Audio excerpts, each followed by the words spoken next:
이 새벽에 우리에게 주신 말씀은 구약성경 신명기 1장 2장 말씀 가운데 신명기 1장 29절부터 33절까지의 말씀입니다. 신명기 1장 29절부터 33절까지의 말씀, 구약성경 261쪽입니다. 신명기 1장 29절부터 33절까지의 말씀을 우리 한 절씩 교독하시고 마지막 절은 함께 읽도록 하겠습니다. 1장 29절부터 33절까지의 말씀 제가 먼저 읽겠습니다. 내가 너희에게 말하기를 그들을 무서워하지 말라, 두려워하지 말라.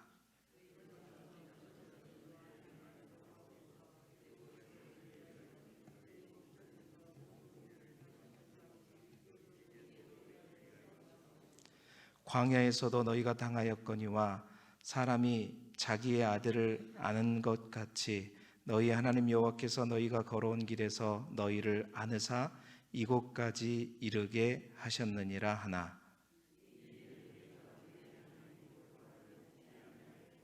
함께 보겠습니다. 그는 너희보다 먼저 그 길을 가시며 장막 칠 곳을 찾으시고 밤에는 불로 낮에는 구름으로 너희가 갈 길을 지시하신 자이시니라. 아멘. 오늘은 신명기 1장 2장 말씀으로 우리 교재에 있는 제목대로 광야 여정에 대한 회고와 반성이라는 제목으로 하나님의 말씀을 나누도록 하겠습니다. 교재에 있는 제목대로 그 주제로 말씀이 전해지는 것은 아닙니다. 그러나 이제 교재 내용에 이제 충실한다는 의미에서 또 여러분이 또 교재를 보면서 하기 때문에 항상 그 제목으로 올리는 것뿐인데요. 오늘은 신명기 이제 1장 2장의 말씀입니다. 교재에 나와 있는 포인트 우리 화면에도 나올 텐데요. 140쪽에 있는 포인트를 함께 읽어보도록 하겠습니다. 시작. 모세는 출애굽과 40년 광야 생활 동안 있었던 하나님의 은혜와 백성의 불순종을 회고하며 고별사를 시작합니다. 아멘. 드디어 이제 모세오경의 마지막 책인 이 신명기에 우리가 들어오게 되었습니다. 사실 여러분 신명기도 여러분들 다 읽어 보셨겠지만 복잡하기로는 모세오경에서 가장 복잡할 수 있다. 복잡한 책이라고 여겨질 수 있습니다. 하지만 우리가 민수기까지 잘 읽어왔다면 아마 이 신명기 또한 잘 마무리할 수 있을 거라고 생각됩니다.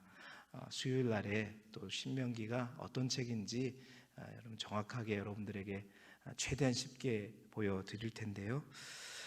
신명기는 하나의 큰 설교, 오늘 교재에서는 고별사라고 얘기하죠. 모세의 마지막 설교입니다. 하나의 큰 설교이지요. 물론 설교자는 모세이고 또 청중은 출애굽 1세대가 아닌 출애굽 2세대이고요. 그 장소는 요단강 여리고 건너편, 그러니까 요단 가나안 땅 건너편에 있는 모압 평지에서 하는 설교입니다.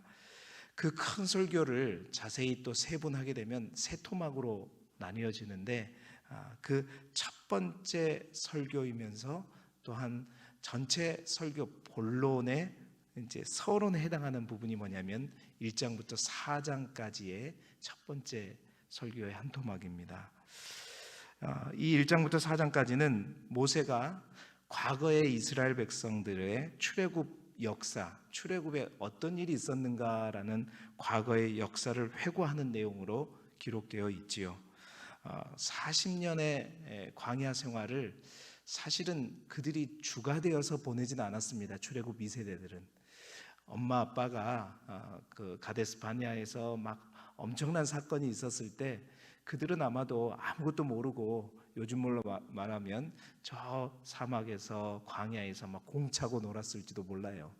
그런 2세대들에게 이제 진짜 전하고자 하는 것은 본론에 있는 설교, 두 번째 설교의 내용인데 그것에 앞서 이제 이 서론의 1장부터 4장까지의 설교는 동기부여, 그러니까 설교에 대한 동기부여를 하는 내용으로 되어 있습니다. 그래서 이 1장부터 4장까지의 첫 번째 설교의 핵심은 그거예요. 왜 순종해야 하는가? 왜 순종해야 하는가? 순종의 중요성에 대해서 동기부여하는 것인데요.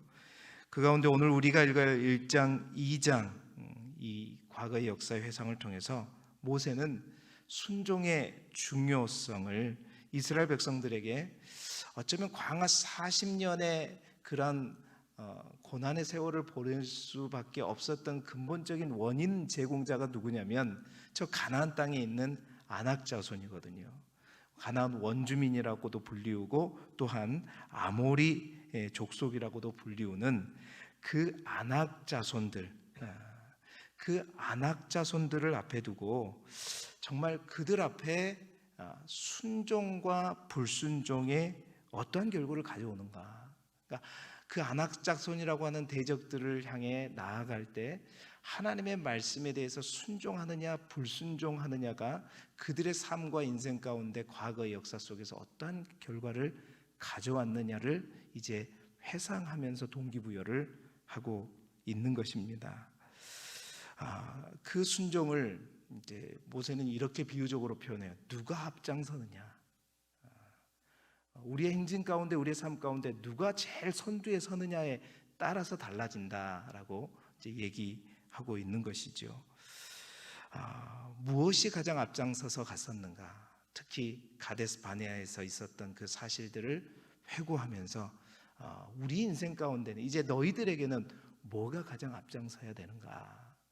오늘 이 말씀이 출애굽 2세대뿐만 아니라 저에게도 또 우리 모두에게도 인생에서 우리가 서야 할 진정한 위치가 어디인지 다시 한번 확인하고 또 그 위치를 찾는 복된 이 새벽이 되기를 주님의 이름으로 축원합니다. 첫 번째로 모세가 오늘 첫 번째 설교를 통해서 말씀하는 첫 번째는 뭐냐면 내 생각이 말씀보다 앞서지 말아야 된다는 거예요. 내 생각과 내 계획과 내 이성이 하나님의 말씀보다 더 먼저 가면 안 된다는 겁니다. 모세는 이제 오늘 우리가 읽을 1장에서 첫 번째 이하로 가데스 바네아 12정탐꾼을 보냈던 장소이죠. 그곳에서 있었던 일들을 2세대들에게 상세하게 알려줍니다. 시내산을 지나서 가데스 바네아에 도착했을 때 민수기 13장 14장에 있었던 일이죠. 그 민수기 13장 14장에서는 알 수 없었던 그 사실들, 그때 이런 일이 있었는데 사실 그 이면에 이러한 일들이 있었다라는 것을 2세대들에게 얘기하는 내용이 뭐냐면 21절, 22절의 내용인데 그 21절에 보면 뭐라 그랬냐면 사실 우리가 그것에 도착했을 때 하나님이 자신에게 말씀했다는 거예요. 뭐라고 말씀했냐면 주저하지 말라, 망설이지 말라라고. 내가 너희에게 말한 대로, 내가 너희에게 약속한 대로 두려워하지 말고 저 가나안 땅을 올라가서 어떻게 하라? 차지하라. 하나님이 자신에게 그렇게 말씀하셨다는 거예요. 그런데 22절에 또 하나의 사실을 얘기합니다.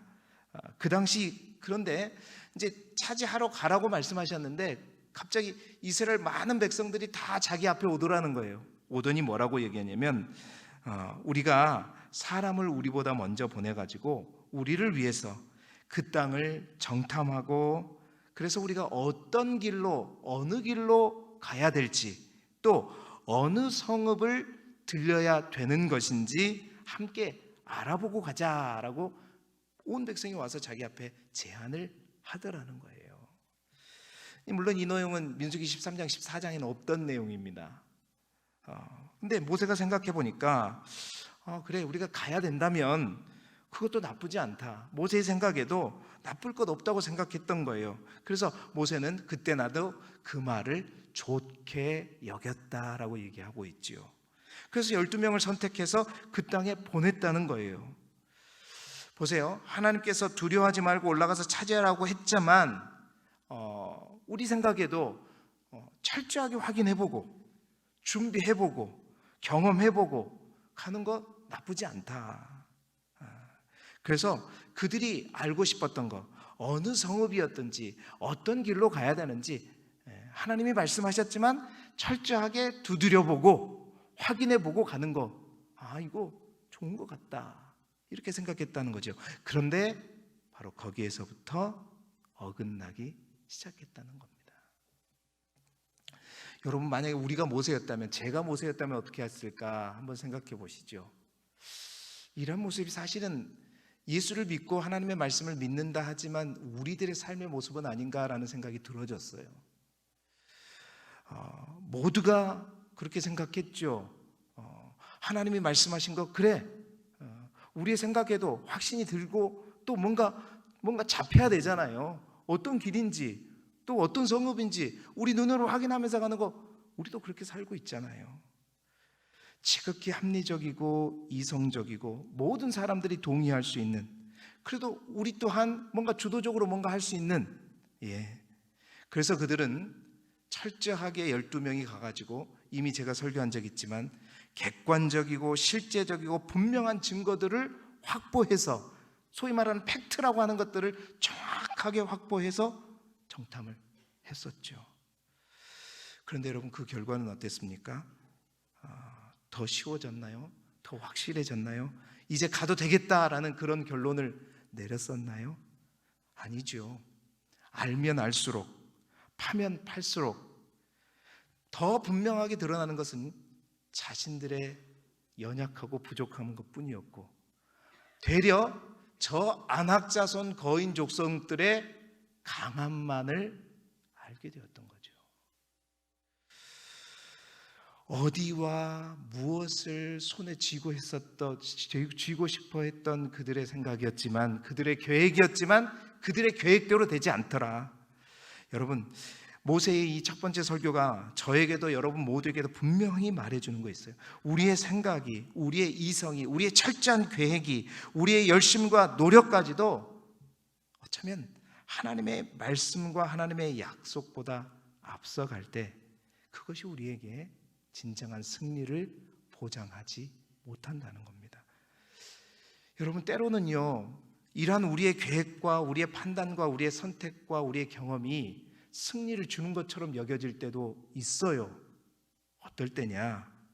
그 적이 안악자손, 거인이 아니라 우리가 싸워볼 만한 적일 때, 우리의 노력과 우리의 경험으로도 충분히 이길 만한 적일 때는, 우리가 노력하는 것, 우리가 계획하는 것, 우리가 철저히 확인하는 것, 이런 것들로 인해서 우리가 이길 수 있는 것처럼 느껴져요. 그런데요, 그 대적이 안악자손일 때, 우리가 생전 만나보지도 못했던 거대한 문제일 때, 감당하기 어려운 건강의 문제를 우리가 만났을 때, 우리가 감당할 수 없는 어떤 물질의 문제를 만났을 때, 또한 감당할 수 없는 어떤 관계의 문제와 가정의 문제를 우리가 접했을 때는요, 그것을 알면 알고 우리가 계획하면 계획할수록 철저하게 드러나는 것은 우리의 한계뿐이고, 그 문제가 너무나도 크다라는 그 사실밖에 드러나는 게 없어요. 그러나 여러분, 그 안악조손이 우리가 넘어뜨릴 수 없는 골리앗이 서 있더라도, 비록 소년이지만 만군의 여호와의 이름을 앞장 세우고 하나님의 말씀을 붙들고 순종하며 나아갈 때, 그 육적 장수도 어떻게 해요? 넘어지는 거죠. 우리의 능력만큼 싸울 수 있고 우리의 힘만큼 넘어뜨릴 수 있지만, 그 힘에 넘어서는 적이 있을 때는 오직 누가? 하나님이 싸워주셔야 되는 거죠. 우리가 살아갈 때 사실은 하나님의 말씀이 어떠한 것인가, 솔직히 저 자신에게도 여러분에게도 물어보시기 바랍니다. 정말 절대적으로 하나님의 말씀이 나의 삶의 우선인가? 가장 앞장서 있는가? 아니요, 저도 그럴 때가 많아요. 여러분들도 마찬가지일 겁니다. 하나님의 말씀이 절대적으로 내 인생에 가장 앞장서는 것이고 내가 그것을 철저하게 뒤따라가는 것이 아니라, 우리는 그렇게 하지 않나요? 내가 경험하고 내가 알고 하는 그 지식의 한도에서 내가 판단하고 선택하고 결정하고 나서 하나님의 말씀은 그저 뭐예요? 참고 자료로.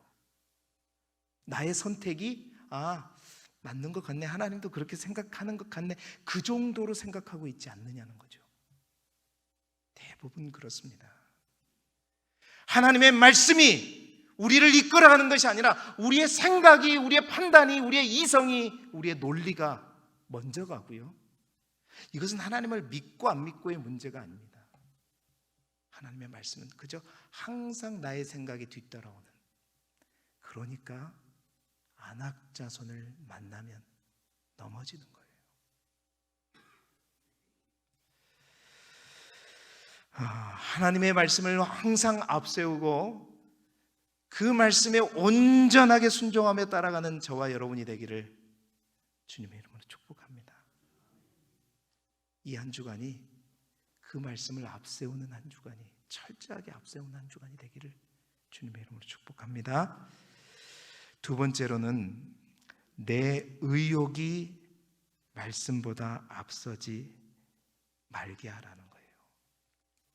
가데스바네아에서 있었던 두 번째 기억을 모세는 소환하는데, 그렇게 12 정탐꾼의 보고로 인해서 모든 이스라엘 백성들이 절망할 때, 밤새 통곡할 때 그들의 믿음 없음을 더 이상 볼 수 없었던 하나님께서 이렇게 말씀하시죠. 너희의 말이 내 귀에 들리는 대로 내가 행하리라 하시면서 40년 광야 저주를 선포하시고 너희 모두가 광야에서 다 죽게 될 것. 단 한 사람, 여호수아와 갈렙 외에는 내가 약속한 그 땅에 아무도 들어가지 못할 것이다 라고 말씀하시자, 그때서야 이스라엘 백성들이 정신이 어떻게 해요? 번쩍 들었죠. 하나님이 그토록 불기둥을 보고 가라고 하셨던 것, 은나팔 소리에만 집중하고 가라고 했었던 것, 하나님의 말씀보다, 하나님의 명령보다 앞서지 말라고 했던 그 말씀이 갑자기 이제 깨달아지기 생겨요. 그때서야 알기 시작한 거죠. 그래서 그들이 뭐라고 했는가? 41절에 그러죠. 1장 41절에 우리가 범죄하였사오니 우리 하나님께서 우리에게 명령하신 대로 우리가 올라가서 싸우리라. 그제서야 갑자기, 그러면 하나님 알겠습니다, 지금 우리가 올라가서 싸우겠습니다 막 이러는 거예요. 그때 하나님 말씀하신 대로 너희도 올라가지 마라, 싸우지도 말라, 내가 너희 중에 있지 아니하다, 너희가 대적에게 패할까 하노라. 여러분, 분명히 하나님이 그때 또 말씀하셨다고 모세는 말하고 있는 거예요. 말했는데 여전히 그들은 이제 하나님의 말씀을 또 잊어버리고 그 말씀보다는 의욕이 앞서가지고 말씀 안 들었으니까 알겠습니다, 지금 당장이라도 제가 가겠습니다. 의욕과 열정이 앞선 그 모습, 그 결과 모세가 추억하는 건 뭐예요? 44절에 그렇게 해가지고 올라갔더니 아모리 족속, 아낙 족속이 벌떼같이 쫓아서 세일산에서 쳐서 호르마까지 이르더라. 어떻게 되죠? 완전히 참패했다는 거죠. 여러분, 아무리 뜨겁고 간절하고 그 열정만 앞선다고 되는 것이 아니라, 여러분, 하나님의 말씀, 하나님의 말씀에 대한 지식이 없는 열심이, 그것이 우리에게 순종인 것 같지만, 여러분, 순종하고 있다고 우리를 착각시키고 있지만 그것 또한 뭐라는 거예요? 심각한 불순종이라는 겁니다. 우리가 나중에 이제 사무엘서에 가게 되면 다윗 때 베레스 우사 사건을 만나게 될 텐데, 다윗이 통일왕이 되자 제일 먼저 한 일이 뭐냐면 하나님의 법궤를 하나님의 성전으로, 이제 예루살렘으로 가져오는 거였어요. 그 과정 속에서 나곤의 타작마당에 이르렀을 때 법궤를 실은 소들이 막 뛰었단 말이에요. 그러자 그 모습을 보고 우사가 어떻게 해요? 손을 들어가지고 그 법궤를 떨어지지 않도록 딱 붙잡았잖아요. 여러분, 민수기 4장에 우리가 율법에서 이 하나님의 성소의 기물들은 누구만 만질 수 있어요? 아론과 그 제사장들만 만든. 그때 그랬어요. 만약에 다른 이들이, 그 외에 다른 사람들이 만질 때는 어떻게 되겠다? 그들은 죽을 것이다. 여러분, 우사가 믿음이 없어서 그랬나요? 네? 열정도 있었죠. 어떻게 하면 하나님의 이 귀한 기구가, 법궤가 떨어지지 않으려고 손으로 확 붙잡았던 거예요. 그런데 그에게 믿음도 있었고 열정도 있었고 열심도 있었지만 뭐가 없었어요? 하나님의 명령, 하나님의 말씀을 아는 지식이 없었단 말이에요. 이게 순종이에요? 아니요. 열정이 넘치고 아무리 열심히 있더라도 지식이 없는 열정과 지식이 없는 열심 또한 불순종이다. 호세아 4장 6절에 이렇게 말하죠. 내 백성이 지식이 없음으로 망하는도다. 내가 지식을 버렸으니 나도 너를 버려 내 제사장이 되지 못하게 할 것이요 내가 내 하나님의 율법을 잊었으니 나도 내 자녀를 잊어버리리라. 여러분, 모든 사역에 있어서 하나님의 말씀이 더불어 함께 가는 것, 아니 앞서가는 것이 너무나도 중요합니다. 여러분, 이 자리에 참 여러분 기도하러 오셨죠. 제가 기도가 능력이 되게 하는 거 맞지만 말씀이 특기가 되는 게 너무나도 중요한 게 뭐냐면요, 맞습니다. 기도, 지식이 없는 기도가 얼마나 우리를 교만하게 하는지 몰라요. 정말입니다. 여러분, 오직 우리는요 하나님의 말씀 앞에 항상 노출될 때만이 우리가 낮아지고 겸손해질 수 있어요. 말씀 대행진이 그래서 굉장히 중요합니다. 지식 없는 열심, 지식 없는 노력, 그것이 얼마나 자신을 교만하게 하고 사람들을 함부로 생각하게 하는지 몰라요. 그러나 철저하게 하나님의 말씀을 앞에 나를 놓쳐줄 때 우리는 우리의 연약함, 우리의 부족함이 드러나고 하나님 앞에 무릎을 꿇게 되는 것이지요. 사랑하는 성도 여러분, 하나님을 정말로 더욱더 열심히 알아가는 저와 여러분이 되기를 소망합니다. 말씀을 더 깊이 묵상하고 그 말씀 앞에 철저하게 우리를 노출시키는 우리가 되기를 바라요. 말씀과 더불어 가야 돼요. 말씀을 앞장 세우면서 가야 됩니다. 분명합니다. 세 번째로, 오직 하나님이 말씀이 앞장서게 하라 말하고 있습니다. 특히 2장의 내용을 여러분 읽어보시면 알겠지만 마지막으로 모세는 광야 40년을 보낸 후에 이제 요단 동편 땅을 통해서 모압 평지까지 올라올 때 거쳤던 나라들에 관한 기억을 회상하죠. 에돔도 만났었죠. 모압도 만났었죠. 암몬도 만났었죠. 그때 당시 사실은 우리가 싸울 능력이 없어서 그들과 싸우지 않고 그냥 돌아서 힘들게 돌아온 것이 아니라 모세가 말하고 있는 거예요. 사실은 그때 하나님이 나에게 말씀하셨다. 에돔과 싸우지 마라. 우리의 형제 나라다. 암몬과 싸우지 말고 모압과 싸우지 마라. 이미 내가 그들은 롯 자손에게 준 땅이다. 뭐예요? 하나님의 말씀에 순종해서 돌아왔다는 거예요. 그렇게 돌아왔더니 어떠한 높은, 그리고 또한 아모리 왕 시온을 받을 때는 하나님이 나에게 그렇게 말씀하셨다. 차지하라, 점령하라. 그래서 아모리 왕 시온, 그들도 아낙 자손이었거든요. 그들을 이겼고 바산왕 옥 또한 차지하라. 에드레이까지 가서 우리가 다 점령했다. 그래서 말씀을 어떠한 높은 성읍도 점령하지 못한 것이 하나도 없었다라고 회상하고 있죠. 그리고 여러분 2장 말씀을 읽어보세요. 집에서 이제 특이한 것이 있습니다. 이게 이제 언제 첨부됐는지 학자들 사이에 여러 가지가 있지만 가로로 된 데가 있어요. 예를 들자면 신명기 2장 10절부터 12절까지, 또 신명기 2장 20절부터 22절까지 보면 가로로 이렇게 돼 있거든요. 막 거기에 막 여러분이 알지도 못하는 용어들이 있어서 여러분 어렵게 만들 거예요. 이전에 에밈 사람이 거주하였는데 뭐 그들은 어쩌고 저쩌고 그들은 뭐라고 부르고 막 이런 얘기가 있어요. 그 얘기가 뭐냐면 골자가 이거예요. 본래 그 지역에는 에돔 지역도 그렇고 암몬 지역도 그렇고 모압 지역도 그렇고 다 어쩌면 그 지역에는 원주민이 살았는데 그 원주민들은 강하고 많고 키가 큰 원주민들이었다. 이 말은 뭔 말이에요? 그들 또한 아낙 자손이었단 말이죠. 근데 그 땅을 에돔이, 암몬이, 모압이 차지해가지고 그 원주민들은 자신을 이렇게 불렀는데 모압이나 에돔이나 암몬 사람들은 그들을 이렇게 불렀더라. 이 얘기를 하고 있는 거거든요. 이 얘기를 왜 기록했을까? 왜 가로를 통해 가지고 아주 긴 내용들이거든요. 그런 내용을 삽입시켰을까? 말하고자 하는 것은 그거예요. 우리가 거쳐왔던 그 나라들, 사실은 별거 아닌 나라 같지만 그들 또한 어떤 나라다? 크고 많고 강한 나라, 안악 자손이었다는 거예요. 우리를 벌벌 떨게 만들었고 우리를 통해서 강화 40년의 저주의 삶을 살게 만들었던 그 안악 자손이었다는 거예요. 그런데 그 안악 자손들이 어떻게 해요? 우리가 비껴왔지만 신명기 2장 25절에 그들이 이스라엘 명성을 듣고 떨며 이스라엘로 말미암아 근심하더라. 신명기 1장의 기억과 2장의 기억은 다른 건 다른 것. 안악 자손은 똑같이 그들 앞에 있었어요. 근데 1장은 하나님의 말씀이 보다 자기들의 생각과 자기의 의욕들이 앞서서 그 안악 자손을 향해 갔었을 때 처절하게 패배하고 통곡하고 또 실패하였지만, 하나님의 말씀이 먼저 가고 우리가 그 말씀에 따라갔을 때 그 모든 족속들 우리가 그냥 지나가만 가도 벌벌벌 떨었더라. 그들이 뭐예요? 1장은 우리가 그들에 비해서 메뚜기였고 2장은 하나님의 말씀이 앞서가니 그들이 우리의 뭐였다? 밥이다.